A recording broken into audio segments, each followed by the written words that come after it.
प्रणाम जय जगन्नाथ मो मातृभाषा चैनल को आपण मानक हार्दिक भाव स्वागत। तो आज आम राधानाथ राय रचित महाजात्रा काव्यर प्रथम सर्ग विषय दीर्घ प्रश्नोत्तर आलोचना करबा जहाँकि आमर +3 4th सेमिस्टर अष्टम पत्र प्रथम एकक रही।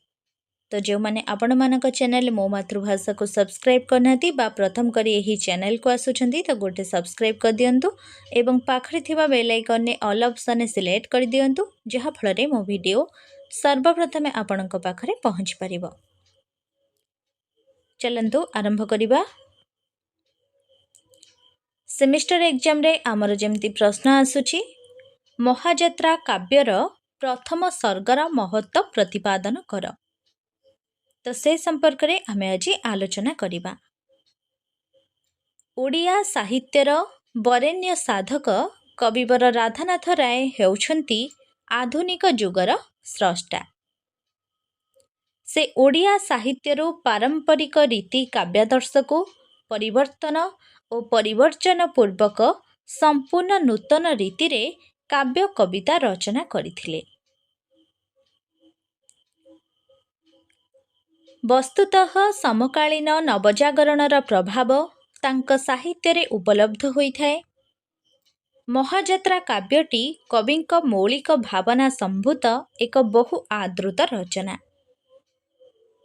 तो ओडिया साहित्यर वरेण्य साधक हेउछंती कविवर राधानाथ राय जे कि आधुनिक जुगर स्रष्टा एवं ओडिया साहित्यरू पारंपरिक रीति काव्यदर्श को परिवर्तन बा परिवर्जन पूर्वक संपूर्ण नूतन रीति रे से काव्य कविता रचना करती।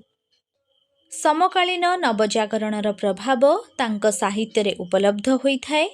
तो सेथि मध्यरु महाजात्रा काव्यटी कविंक मौलिक भावना संभूत एक बहु आदृत रचना। एही काव्य रे प्राच्य और पाश्चात्य काव्य वैशिष्ट्य दृष्टि महाकाव्यर समस्त वैशिष्ट्य निहित। एही काव्य रे हस्तिना नरपति युधिष्ठिरंक विषादबोध सांसारिक अनित्यता जीवनर क्षणस्थायित्व वर्णना माध्यम रे शोकीय विषादबोध को प्रकाशित करिछंती। ताहा काव्य माध्यम रे अत्यंत आकर्षित होई परिछि।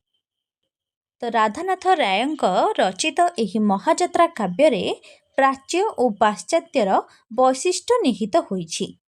एही काव्य रे हस्तिना नरपति युधिष्ठिरंक विषादबोध वर्णित होइछि, सांसारिक अनित्यता वर्णित होइछि, जीवनर क्षणस्थायित्व वर्णना माध्यम रे शोकीय विषादबोध को मध्य प्रकाशित करिछंती जहाँकि काव्य माध्यम रे अत्यंत आकर्षित होई परिछि।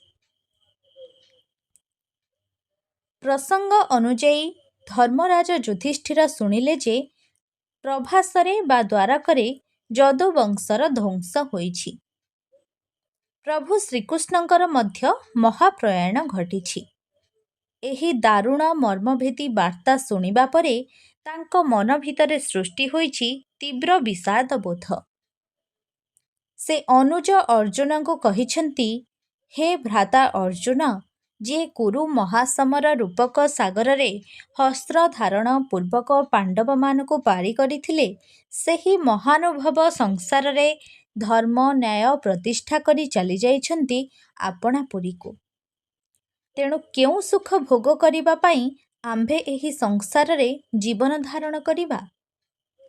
तो प्रसंग अनुଯାयी धर्मराज युधिष्ठिर जेतेबेले शुणिले यदुवंशर ध्वंस हेबा संगे संगे श्रीकृष्णंकर मध्य महाप्रयाण घटिछि तो एही दारुण दुख बा मर्मभेदी वार्ता शुणिबा परे तांको मन भितरे सृष्टि होइछि विषादबोध।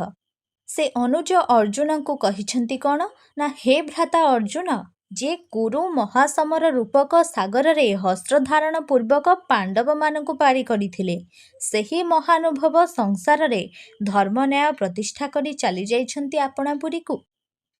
तेणु केउ सुख आमे भोग करिबा पई एही संसार रे जीवन धारण करिबा। संसारर समस्त लीलाखेला आरंभ परिसमाप्त होइछि। संसार रूपक विषय रसरे जर्जरित होई आंभर लक्ष्य भूली जाइछु, विस्मरी जाइछु जीवनर प्रकृत लक्ष्य को। ଯୁଧିଷ୍ଠିରଙ୍କ ମନ ଭିତରେ ଏହିଭଳି ବିଚାର ସୃଷ୍ଟି କରି କବି ସଂସାରର ଅନିତ୍ୟତା କ୍ଷଣସ୍ଥାୟିତ୍ୱକୁ ବିଶ୍ଳେଷଣ କରିଛନ୍ତି ଏହି କାବ୍ୟରେ। କବି ଅତ୍ୟନ୍ତ ବିଷାଦପୂର୍ଣ୍ଣ ଦୃଷ୍ଟିଭଙ୍ଗୀ ନେଇ ବର୍ଣ୍ଣନା କରିଛନ୍ତି। ଏହି ସଂସାରକୁ ସୁଖମୟ ବୋଲି ଯେଉଁମାନେ ମନେ କରନ୍ତି ସେମାନେ ସର୍ବଦା ଦୁଃଖ ଦ୍ୱାରା ବିଜଡ଼ିତ ହୋଇଥାନ୍ତି। ସଂସାରରେ ଜୀବ ସ୍ଥିର ନୁହେଁ, ଗତିଶୀଳ। ସ୍ଥିରତା ହେଉଛି ମୃତ୍ୟୁ। ମଣିଷକୁ ଯେତେବେଳେ ମୃତ୍ୟୁ ଗ୍ରାସ କରେ ସେତେବେଳେ ସେ ସ୍ଥିର ହୋଇଯାଏ। ଜୀବର ଘଟ ବା ଶରୀର ହେଉଛି ମାଟି ଦ୍ୱାରା ନିର୍ମିତ। ତାହା ନିଶ୍ଚିତ ଭାବେ ମାଟିରେ ହିଁ ମିଶିଯିବ। ଯୁଧିଷ୍ଠିରଙ୍କ ମନ ଭିତରେ ଏହିଭଳି ବିଚାର ସୃଷ୍ଟି କରି କବି ସଂସାରର କ୍ଷଣସ୍ଥାୟିତ୍ୱକୁ ବିଶ୍ଳେଷଣ କରିଛନ୍ତି ଏବଂ ଅତ୍ୟନ୍ତ ବିଷାଦପୂର୍ଣ୍ଣ ଦୃଷ୍ଟିଭଙ୍ଗୀ ନେଇ ବର୍ଣ୍ଣନା କରିଛନ୍ତି କ'ଣ ନା ଏହି ସଂସାରକୁ ସୁଖମୟ ବୋଲି ଯେଉଁମାନେ ମନେ କରନ୍ତି ସେମାନେ ସର୍ବଦା ଦୁଃଖ ଦ୍ୱାରା ବିଜଡ଼ିତ ହୋଇଥାନ୍ତି। ତ ସଂସାରରେ ଜୀବ ସ୍ଥିର ନୁହେଁ, ତାହା ହେଉଛି ଗତିଶୀଳ ଏବଂ ସ୍ଥିରତା ହେଉଛି ମୃତ୍ୟୁ। ମଣିଷକୁ ଯେତେବେଳେ ମୃତ୍ୟୁ ଗ୍ରାସ କରେ ସେତେବେଳେ ସେ ସ୍ଥିର ହୋଇଯାଏ। ଜୀବର ଘଟ ବା ଶରୀର ହେଉଛି ମାଟି ଦ୍ୱାରା ନିର୍ମିତ। ତାହା ନିଶ୍ଚିତ ଭାବେ ମାଟିରେ ହିଁ ମିଶିଯିବ। ଏହାରି ମାଧ୍ୟମରେ କବି ସଂସାରରେ ମହାକାଳ ବା ମୃତ୍ୟୁର ସ୍ୱରୂପକୁ ଉଦ୍ଘାଟନ କରିଛନ୍ତି ଯୁଧିଷ୍ଠିରଙ୍କ ଭାବନା ମାଧ୍ୟମରେ। ଯୁଧିଷ୍ଠିରଙ୍କ ମୁଖରୁ ମଣିଷ ଜୀବନର ଏହି ଗହନ ବାଣୀ ଶୁଣିବା ପରେ ଅର୍ଜୁନ ମଧ୍ୟ କହିଲେ, ପ୍ରକୃତରେ କାଳ କାହାରିକି ଛାଡ଼ି ନାହିଁ। ଯଥା ସମୟ ଆସିଲେ ଏହି ସଂସାରରୁ ଅନ୍ୱେଷଣ ପୂର୍ବକ କାଳ ସମସ୍ତଙ୍କୁ ନେଇଯାଏ। ତ ଯୁଧିଷ୍ଠିରଙ୍କ ଠାରୁ ଅର୍ଜୁନ ଏହି ବାଣୀ ଶୁଣିବା ପରେ କ'ଣ କହିଛନ୍ତି ନା କାଳ କାହାରିକୁ ଛାଡ଼ି ନାହିଁ। ତ ସମୟ ଆସିଲେ ଏହି ସଂସାରରୁ ଅନ୍ୱେଷଣ ପୂର୍ବକ କାଳ ସମସ୍ତଙ୍କୁ ନେଇଯାଇଥାଏ। ତୁମରି ଗହଣରେ ରହି ମୁଁ ତାଙ୍କୁ ଅନ୍ୱେଷଣ କରିବି। ଯୁଧିଷ୍ଠିରଙ୍କ ସହିତ ଏହି ସଂସାରର ବିଷୟ ବୈରାଗ୍ୟକୁ ବରଣ କରିବା ପାଇଁ ସମ୍ମତି ଦେବା ପରେ ଭୀମ ଓ ମାଦ୍ରୀସୂତ ଦ୍ୱୟ ଯଥା ନକୁଳ ଓ ସହଦେବ ମଧ୍ୟ ତାଙ୍କ ସହିତ ଯିବା ପାଇଁ ବାହାରି ପଡ଼ିଲେ। ଦ୍ରୌପଦୀ ମଧ୍ୟ ପଞ୍ଚୁ ପାଣ୍ଡବ ସହିତ ବାନପ୍ରସ୍ଥ ଆଚରଣ ପାଇଁ ମନ ବଳାଇଲେ। ତ ଯୁଧିଷ୍ଠିରଙ୍କ ଠାରୁ ଅର୍ଜୁନ ଏହି ଗହନ ବାଣୀ ଶୁଣିବା ପରେ ବିଷୟ ବୈରାଗ୍ୟକୁ ବରଣ କରିବା ପାଇଁ ସମ୍ମତି ଦେଇଛନ୍ତି ଏବଂ ତାଙ୍କ ସହିତ ଭୀମ ଓ ମାଦ୍ରୀସୂତ ଯଥା ନକୁଳ ଓ ସହଦେବ ମଧ୍ୟ ଯିବା ପାଇଁ ବାହାରି ପଡ଼ିଛନ୍ତି। ଦ୍ରୌପଦୀ ମଧ୍ୟ ପଞ୍ଚୁପାଣ୍ଡବ ସହିତ ବାନପ୍ରସ୍ଥ ଆଚରଣ ପାଇଁ ମନ ବଳାଇଛନ୍ତି।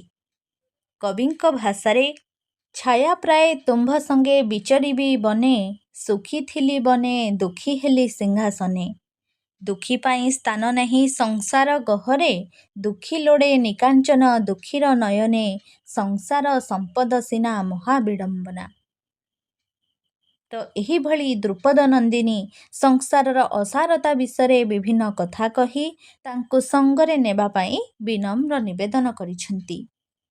ଭ୍ରାତା ତଥା ପତ୍ନୀଙ୍କର ନିବେଦନ ଶୁଣିବା ପରେ ରାଜା ଯୁଧିଷ୍ଠିର ରାଜତ୍ୟାଗ ପୂର୍ବକ ବନଗମନ ପାଇଁ ସ୍ଥିର କଲେ। ପ୍ରଜାମାନେ ଯେତେବେଳେ ଶୁଣିଲେ ଯେ ରାଜା ରାଜ୍ୟ ପରିତ୍ୟାଗ ପୂର୍ବକ ବାନପ୍ରସ୍ଥ ଆଚରଣ କରୁଛନ୍ତି ସେତେବେଳେ ସେମାନଙ୍କ ମନ ଭିତରେ ସୃଷ୍ଟି ହେଲା ଅତ୍ୟନ୍ତ ଖେଦ। ରାଜା ଯୁଧିଷ୍ଠିର ତଥା ଦ୍ରୌପଦୀ ତଥା ଅନ୍ୟାନ୍ୟ ପାଣ୍ଡବମାନେ ରାଜ ପରିଧାନ ପରିହାର କରି ବକଳ ଧାରଣ କଲେ। ସମଗ୍ର ହସ୍ତିନାର ଜନତା ସାମିଲ ହୋଇଗଲେ ସେହି ମହାଯାତ୍ରାରେ। କାହା ସହିତ ନା ଯୁଧିଷ୍ଠିର, ଅର୍ଜୁନ, ଦ୍ରୌପଦନନ୍ଦିନୀ, ଭୀମ ଓ ସହଦେବଙ୍କ ସହିତ। ସତେ ଯେପରି ଶ୍ରୀହୀନ ହୋଇଗଲା ଐଶ୍ୱର୍ଯ୍ୟପୂର୍ଣ୍ଣ ହସ୍ତିନା ନଗରୀ। ଏହିଭଳି ଏକ କାରୁଣ୍ୟପୂର୍ଣ୍ଣ ପରିବେଶ ମଧ୍ୟରେ କବି ପ୍ରଥମ ସର୍ଗର ପରିସମାପ୍ତ କରିଛନ୍ତି। ତ ଏହା ଥିଲା ଆଜିର ମହାଯାତ୍ରା କାବ୍ୟର ପ୍ରଥମ ସର୍ଗର ମହତ୍ତ୍ୱ ସମ୍ପର୍କରେ ଆଲୋଚନା। ଆଶା କରୁଛି ଏହା ଆପଣମାନଙ୍କ ପାଇଁ ବହୁତ ଉପାଦେୟ ହେବ। ଭିଡ଼ିଓ ଭଲ ଲାଗିଥିଲେ ଲାଇକ୍ କରିବାକୁ ଆଦୌ ଭୁଲିବେନି ଏବଂ ସାଙ୍ଗମାନଙ୍କୁ ମଧ୍ୟ ସେୟାର କରିଦେବେ ଯାହାଫଳରେ ସେମାନେ ମଧ୍ୟ ଉପକୃତ ହୋଇପାରିବେ। ରହୁଛି, ସମସ୍ତେ ଭଲରେ ରୁହନ୍ତୁ, ଖୁସିରେ ରୁହନ୍ତୁ। ଧନ୍ୟବାଦ।